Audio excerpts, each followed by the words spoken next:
Raising Unicorns! Harmon Brothers! All right, everybody, welcome back to another episode of Raising Unicorns. I have with me today the amazing, the cheerful, the hilarious, the charming, the brilliant Shay McCombs. And we've got Shane, who owns the coolest home theater I've ever been at. Oh my gosh, that's what you went with? But we've got some great headlines. Marketing headlines. It's time for the marketing headlines! So first off, Snoop Dogg is in the house. Snoop Dogg. Okay, you may know Doggy him Dogg. from His rap career. his rap career, His friendship with Martha Stewart. his previous ads with Corona. Bic lighters, and he did one other one that I can't remember. Or today's gonna be a fantastic day. You know that? His affirmations. No. So Snoop Dogg collaborated with Grubhub to come out with a new ad. It's a bop and a half. It'll make you tap your little toes to the rhythm. Shane watched it yesterday. Yep. What And do you remember from it? I mean, it's big. It was like crazy big. Like Big budget. So I've done a bunch of big budget ads over my time at agencies, and like we've done some like research into like celebrity endorsement and stuff, and worked some pretty big influencers over the time. And there's no way that ad was less than $1 million, and it would be up to upwards of like $1.5 million. Like it's a big campaign. It's a big swing. It Right. looked like it could be a Super Bowl ad. And we're talking about how that's a big move because food delivery purchases are down by 17% compared to last year at the same time period. Not surprising. Not Because surprising. it costs $1 billion. And that's not an exaggeration. You literally have to be a billionaire. No, but it's crazy. I it's nuts to me how expensive it is. Right. But now it's definitely like they've priced it into almost like a luxury good. It feels like Right. so expensive. Right, which is kind of cool that this ad that they just released is kind of positioning themselves as like, you know, if you get Grubhub, that's a baller move. And then you had mentioned to me, Shay, that like this thing they put it out on TikTok and it got like zero love. Got picked up by like nothing. On Snoop Dogg's personal account, which I think he has 1 million followers, it got 6,000 likes, which is like decent if that's something where you're posting multiple times and getting that engagement regularly. Yeah. But for one post, I wouldn't say that's, you know, a huge splash, Yeah. right? And then on Grubhub's account, it got a little over 1,000 views and 50 likes as of yesterday. So nuts. Which is crazy, nothing. right? Like if they were hoping for an organic pop out of that and they didn't have any paid media strategy behind it, Right. Whoever like approved that is getting fired. And I think it had 72K views on YouTube, which again is like not a crazy that's amount. Nothing. I actually, that makes me sick. I know, but what's shocking is that I thought it was a great ad. It's very entertaining. The music is catchy. Like you guys should look it up. Like it's Snoop Dogg like throwing down like a good beat and like a good line. Like it's kind of clever and kind of kitschy. It's kind of like classic Snoop Dogg, like just cleverness. You know, they have an animated pizza. Who doesn't want to chill with a pizza? Especially an animated one that talks. Like if it was a real life one, I'd be like, the fuck. I don't want to hang out with that thing. But if it's like an animated like pizza, not a real life one, I'm like, I am in. I'm in. This guy's sweet. My friend told me that content is king, but distribution is King Kong. Okay, so King Kong. even if you have really Which he good dies, content, by the way. Spoiler. Okay, then maybe this won't work. No, but it's true because I mean, like content is king, but if you don't have the audience, you don't have the reach, it doesn't matter. Exactly. And it's interesting. He says, I think it's an interesting way to like think about it because TikTok's algorithm controls the distribution. Right. You know what I mean? And that's like Mr. Beast has millions of subscribers, but it's also like the algorithm. He's still like there's some effect from subscribers, probably heavier on YouTube than on TikTok by far. Yeah. But like he's still at the mercy of that like distribution engine, and luckily he's making stuff that like gets a bajillion views, like 200 million views minimum on every video he does. But like, it's true. It's like, because you have to have the distribution. And when you are at the mercy of an algorithm, you don't have guaranteed distribution. Yeah. And you have to be willing to throw a ton of stuff. Lots of content, lots of individual pieces. Absolutely. And so it'll be interesting to see if they like elaborate on this campaign with Snoop Dogg, which I think would be fun because I think Snoop Dogg's a great spokesperson for Grubhub. I think I mentioned this when we were talking about this before, is like,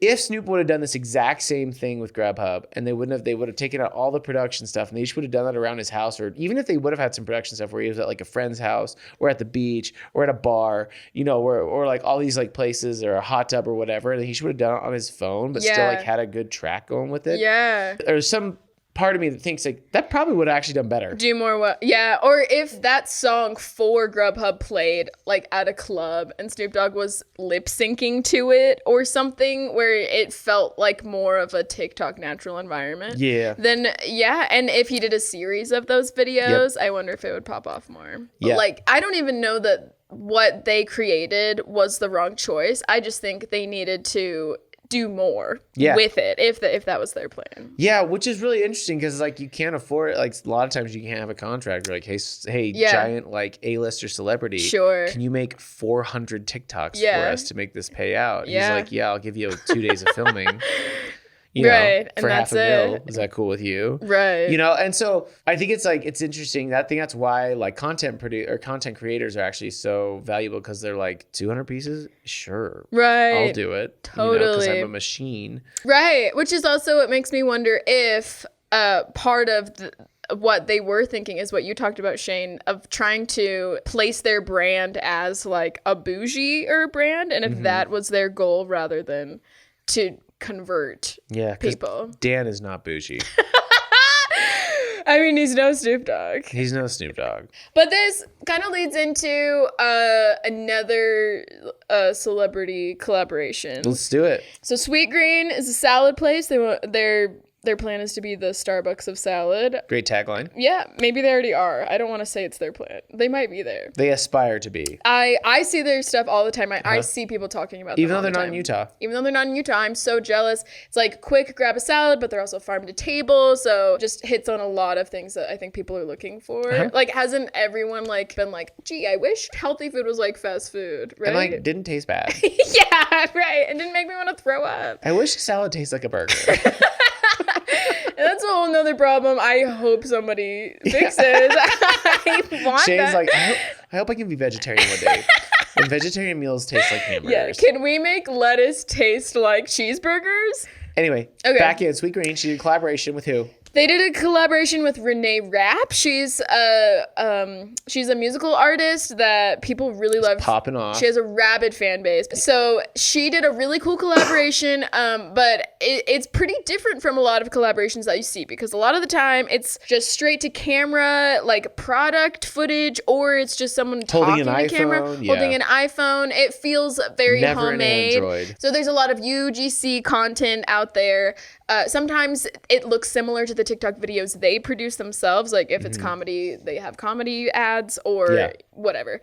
But they went a different route and they kind of elevated their collaboration and they released these photos of Renee Rapp, like kind of Vogue style, where there's one where she's sipping from a huge thing of cashew dressing, which she's said before online that's her favorite dressing. She's like, I would drink a giant vat out of it. Yeah. And then Sweetgreens is like, done.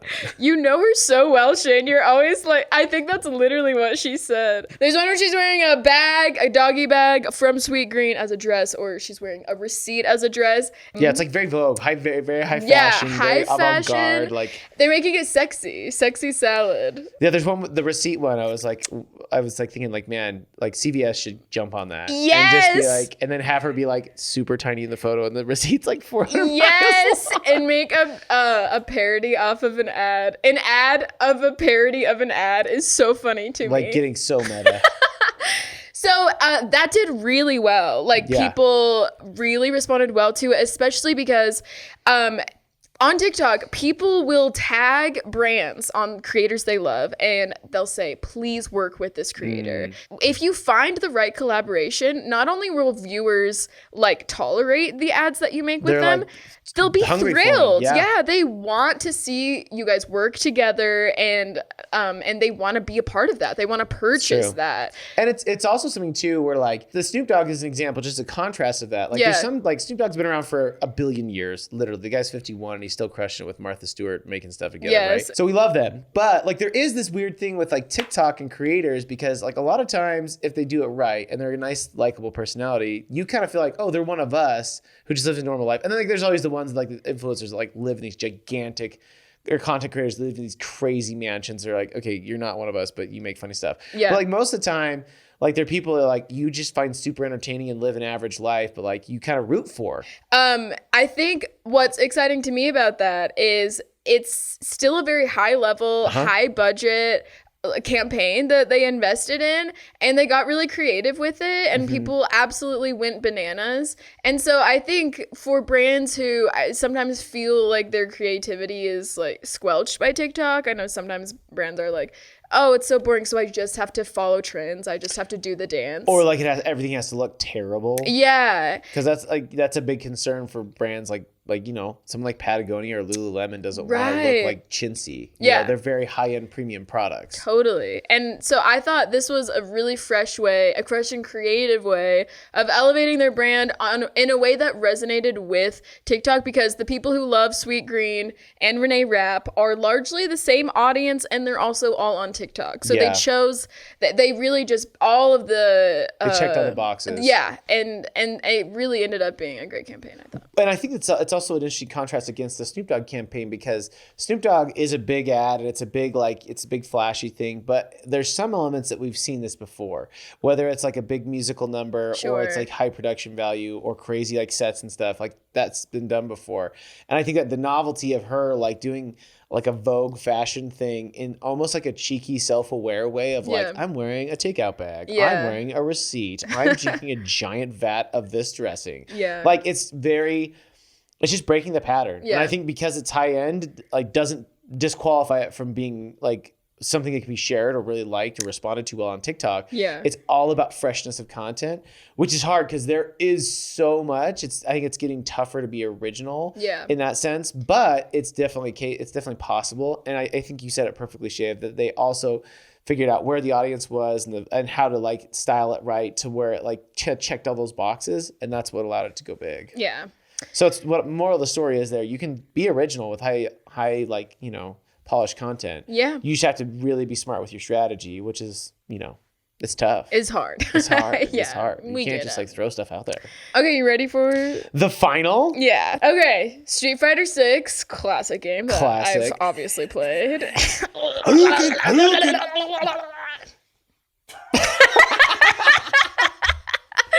We've both played games. I have. I don't know why my watch has started to work out. Maybe it's because I'm getting so animated over here. No, Shane actually knows this game. It's bigger than Mortal Kombat, Yeah, it which does. feels like a big It's the OG. flex. Yeah. It's the OG. They partnered with KFC to create a Colonel Sanders fighter, Yep. and we were a little disappointed in the design. He looks nothing like Colonel Sanders. He doesn't have a bow tie. He No. doesn't have the little like chin or like the goatee. They modernized him.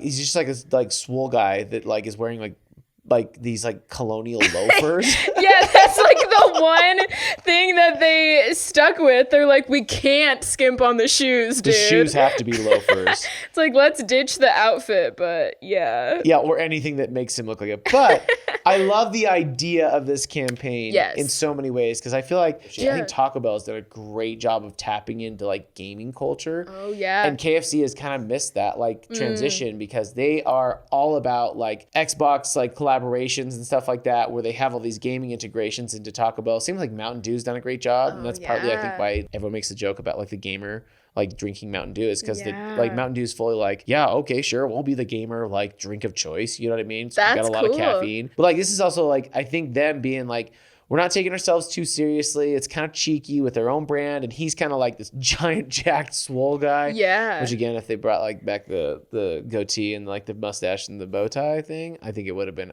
amazing. Right. It's weird because I think there's this generational gap between older people who are like, I expect brands to behave in a certain way, and when they don't, I don't like it. Yeah. And I think younger generation of people, like they like it when brands are a little bit more playful, Yeah. right? And they don't want to be like, they don't want to be too stuffy or too serious. You know, Dude. most of the time they just want to be like, I like these people because they get my humor and they're funny. In Twitter's heyday, when all the brands were interacting and slamming each other. Oh, that was like amazing. It was epic Yes. because it really felt like there was a personality behind the brand and Yeah. like these stories that they were dealing with. Totally. And I think like people miss that, honestly. Like brands not taking themselves too seriously can like, if they do it right, Yeah. they can have a huge advantage of like people being like, man, I just love these guys. Yeah. You know, And they're funny. Yeah, and finding different ways to interact, because what that also means is that people in the comments can go crazy and say, this is my meme, this is my joke, here's what Yes. I thought. And it opens up this whole dialogue where